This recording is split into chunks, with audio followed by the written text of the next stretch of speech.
வாங்க ஐயா, வணக்கம். வாங்க நல்லா இருந்துக்கோ. ஐயா வணக்கம் ஐயா, நீ பேசுங்க நல்லா இருந்து சொல்றா. ஏன்டா டேய், வலது கையில குடுக்கலாம், இதுல வந்து அக்கினி ஓடுகிறதப்பா. என்ன ஓடுது? அக்கினி ஓடுகிறது. அப்படியே காட்டுங்க, இருக்குதான்னு செக் பண்ணி பாக்குறேன். எப்படி? நெருப்புக்கு நெருப்பு பகல்னு சொல்லுவாங்க. பகல்லப்பா. தண்ணி நெருப்புக்கு நெருப்பு பகையில்லை.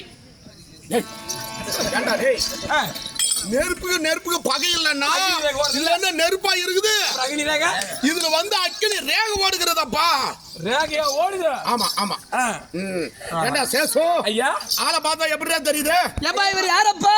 ஐரப்பா. இவர் சாப்பிடுறது தைரப்பா, புடுங்கிறது மயிரப்பா. ஏய், நான் புடுங்குறது மயிர் புடுங்குறது இருக்கு. மயிர் புடிக்க கூடாது. தர்பை. இதுக்கோசரமே மோட்டார் அடிச்சிட்டு வந்திருப்பானே. இல்லடா, திருப்பதி போயிட்டு வந்தோம். ஆஹா, நல்ல சகனம். டேய் அப்படி இருக்கு. டேய் நன்னா குடுக்குற இடத்துல எப்படி மந்திரம் வரும்? எப்படி? குடுக்காத இடத்துல எப்படி மந்திரம் வரும்? உனக்கு தெரியுமோ? எப்படிங்க? டேய் நல்லா பீக்கங்காய், புடலங்காய், அவரைக்காய், 5 படி பச்சரிசி 501 கலந்து அடிச்சா அது அப்போ இப்பெல்லாம் 7000 8000 கொடுக்கணும் ஐயர் வாழ்க்கை. அப்பனாதான் சகல மந்திரம் வரும். எப்படி வரும் தெரியுமா? சுக்லாம்பரதனம் விஷ்ணு சசிவர்ணம் சதுரபுஜம் தாகே பலகர பச்சன்யம் உமா பார்வதி நமஸ்தோ நன்னா இருந்துக்கோ. அதே கம்மியா கொடுத்தா டேய் உங்க அப்பா உங்க பாட்டிக்கு போய் சிதி கொடுக்க போனேன்.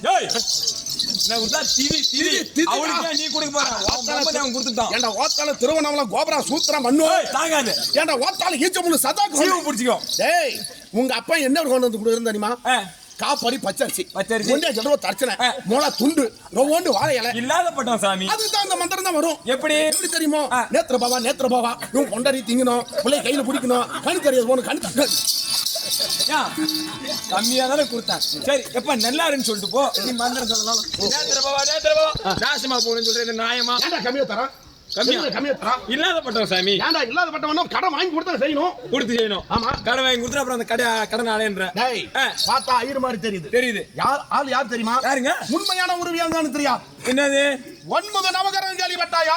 கேள்விப்பட்டேன். அதுல நான் ஒருவர் நான் தான் சுக்கிர பகவான். ஓ, அது நீங்க தானா? இவங்கதான் சொல்லுவாங்க பெருமையா சுக்கிர தேச சூத்தல குத்துதுன்னு. ஆமா, நான் போய் சூத்துல குத்திக்கிட்டு நிக்கிறேன்.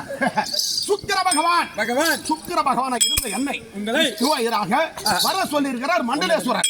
இந்த கதாபாத்திரத்துல நில்லுங்க. சுக்கிர திசை சூத்துல குத்துல, அதாவது சுக்கிர திசை உறக்கத்திலே உன்னை உறங்க விட மாட்டார். அப்படி அவன் பார்த்தா விடிய வேலை செய்வான். யாருக்கு அவன் தூங்குற மாதிரி தெரியாது. அவ்வளவு அல்லும் மகளும் அயராமல் பாடுபடுவான். அந்த உற்சாகத்தை கொடுப்பார். அதனாலதான் சுக்கிர திசை. ஓ அப்படியா? அதனால இந்த கதாபாத்திரத்துல நாடகத்துல இந்த கதாபாத்திரத்துல முதல் கதாநாயகனாக என்ன வர சொல்லி நீங்க தான் இந்த படத்துல நாடகத்துல முதல் கதாநாயகனாக வர சொல்லி நேரம் வந்தாங்கன்னா சும்மா இருந்துட்டு போய்க்கிறாங்க.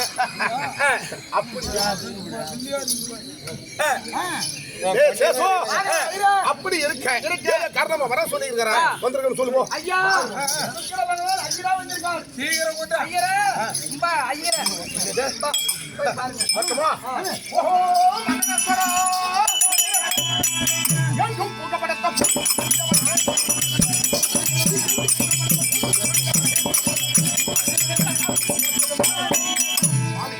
கல்லுடைய பாதத்திற்கு கிரகம் ஒரான கொடி மங்களம்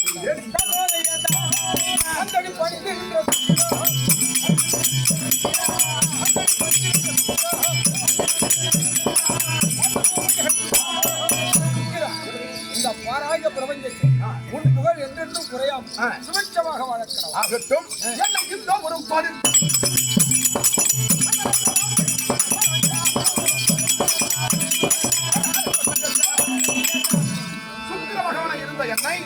விஷ்ணுவாயராக வர சொன்னீரே, என்ன சமாச்சாரம்? சுக்கிரா, நான் பிறந்த நாள் எனக்கென்று ஒதுக்கப்பட்ட வாரம் என்னாலே விரதம் இருந்து பகவானுக்கு அர்ப்பணிக்கிறான். அன்னவனை கண்டு விடலாமா?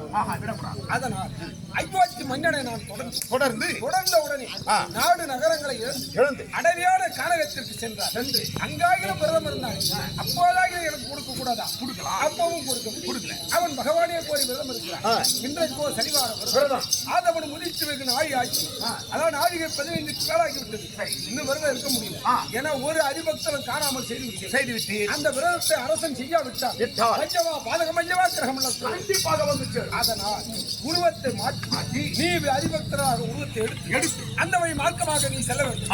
உன்னை கண்டு அகமகிழ்ந்து அவன் குடிசலுக்கு அழைப்பான். அழைத்தவுடன் நீ யாரப்பா, எதற்காக என்னை அழைக்க அப்படி என்று கேட்கும்போது சரிவார விரத வகுமையை சொல்வார். அந்த விரதத்தை கொடுத்த